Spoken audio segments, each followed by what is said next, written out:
টয়লেটে মেয়েদের মাথার চুল ফেললে গুনাহ হবে কিনা?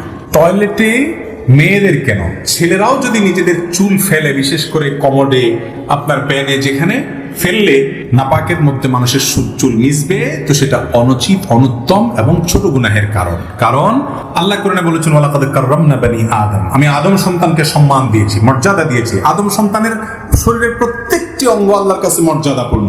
এই জন্য মানুষের শরীরের কোনো অপমান, মানব দেহের কোনো অপমান, মানুষকে অপমান, এমনকি মানুষের চুল নখ, এটা অপমানিত হয়, নোংরামি হয় এগুলোর সাথে, এরকম কোনো কাজ করা ইসলামের দৃষ্টিতে প্রশংসনীয় কাজ না।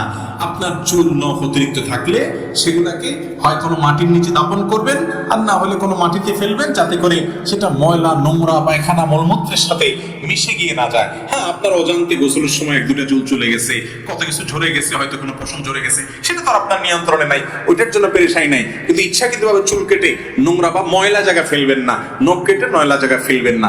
এটা আপনার শরীর, যেটা আল্লাহ তাআলা দিয়েছেন, হোক সেটা আপনার অবাঞ্ছিত বা পড়ে যাওয়া, কিন্তু এটাকে অসম্মান হয় এমন কাজ করবেন না। যদি কেউ করে, এতে বড় বা কাবিরা কোনো গুনাহ হবে না, কিন্তু এটা অনুচিত এবং মাকরুহ। এরপর প্রশ্ন হলো, বাবা মারা যাওয়ার পর বোনের হক বুঝিয়ে দেওয়া ইসলামের দিক থেকে কতটা জরুরি? ইসলামের দৃষ্টিকোণ থেকে বাবা মৃত্যুর পর বোনের হক বুঝিয়ে দেওয়া আবশ্যক, অত্যন্ত অতীব জরুরি একটি বিষয়। এটা ফরজ।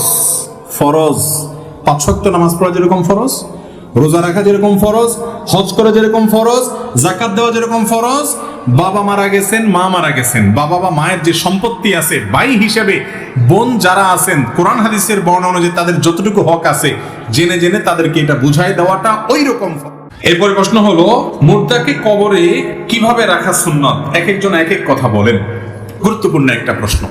মুর্দাকে কবরে কিভাবে রাখবেন? আল্লাহর সঙ্গে সাক্ষাতের, আখিরাতের যাত্রা একটা মানুষ দুনিয়া থেকে চলে যাবে, তাকে ওই রাখার সময়ও আমরা অনেকে সুন্নাত পদ্ধতিতে রাখতে পারি না। দোয়া ঠিকই পড়ি, বিসমিল্লাহি আলা মিল্লাতি রাসূলিল্লাহ, বিসমিল্লাহি আলা সুন্নাতি রাসূলিল্লাহ, অর্থাৎ আল্লাহর নামে এবং রাসূলের সুন্নাত অনুযায়ী নিয়ম অনুযায়ী রাখলাম।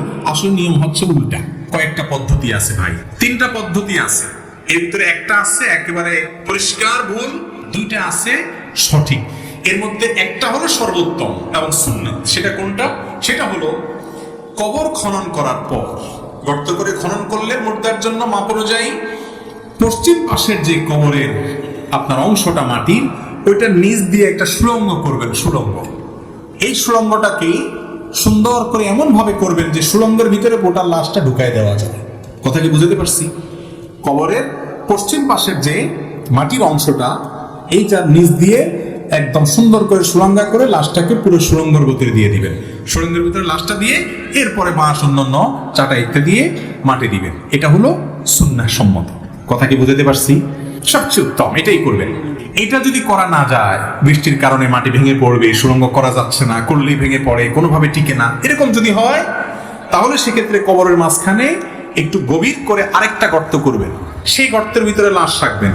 রাখার পর যাতে করে গর্তের ভিতরে পুরো লাশটা প্যাকের মতো হয়ে যায়, তার উপরে এবার বাঁশ দিয়ে, আপনার ছাউনি দিয়ে, তার উপরে চাটা দিয়ে আপনি দাফন করতে পারেন। এটাও করা যায়, কিন্তু ওইটা হলো উত্তম।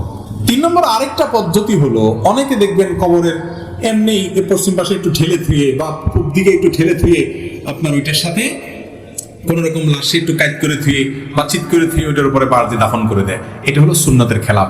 অনেক জায়গায় এরকম দায় সারা কবর দেয়। অতএব একটা মানুষকে কবর দিবেন, আল্লাহর সাথে সাক্ষাতের শেষ যাত্রা এসে চলে যাবে, ওই টাইমেও সুন্নাত অনুসরণ করবেন না, এটা ভুল কথা। খেয়াল করা উচিত এগুলো আমাদের।